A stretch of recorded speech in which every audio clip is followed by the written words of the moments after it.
Guess what? I watch movies, and I mean a lot. Whenever my mom leaves to go to the mall, I turn on the television and watch until I have myopia. Of course, my bratty sister always catches me in the act and snitches. But that's not the point. The point is, I've seen so many movies I can barely remember them. But some of the greatest movies ever known to mankind are animation movies, like Shrek or The Grinch or something. We all love these movies, and if you don't like them, you must be a 40-year-old brain-dead geezer or something. And one of the most popular animated movies in history is Despicable Me. So it's about this guy called Gru who steals knockoff landmarks from Vegas. And he wants to steal a shrink ray from this dude called Vector so he can shrink the moon and keep it as a souvenir. But Vector steals the moon from Gru and almost got away with it if the moon hadn't decided to take a loadout and shot back into space. Great movie, but the only people I didn't like were the goddamn minions. They're chronic screw-ups that can't do anything right. Gru must have picked the cheapest possible sidekicks.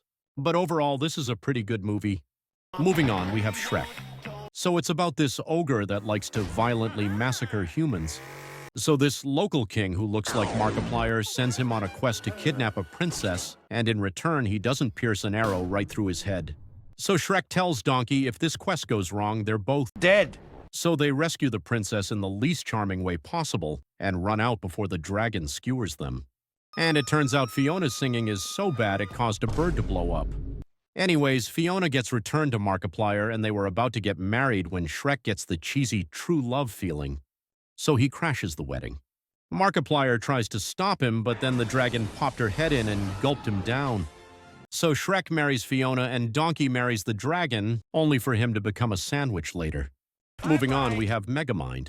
So it's about this guy that looks like a blueberry popsicle, and his only goal is to blast this big shot into smithereens. But he fails after again, and after again, and after again, until one time he actually did it.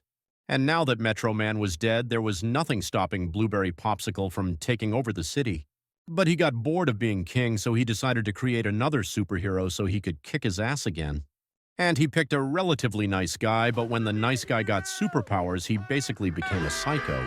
He blames Megamind for stealing his girl, even though he said this to her. So I have this cool party at my place, and maybe we can measure the size of my dick. Bruh. Seriously? But that's not all he does.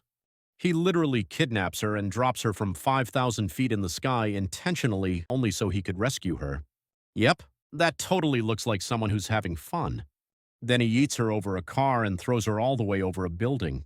And when she tells him that she's not interested, he literally left her at the top of the tallest building in Metro City. And after that, you still expect her to love you? Seriously? Yeah, you're pretty much human garbage. Now, I'm not saying I'm good with her falling in love with a blue popsicle, but it's way better than you. And yeah, that's pretty much it. Now, I feel like every video has to end with a message, so in conclusion... Hello everybody, my name is Markiplier. Simply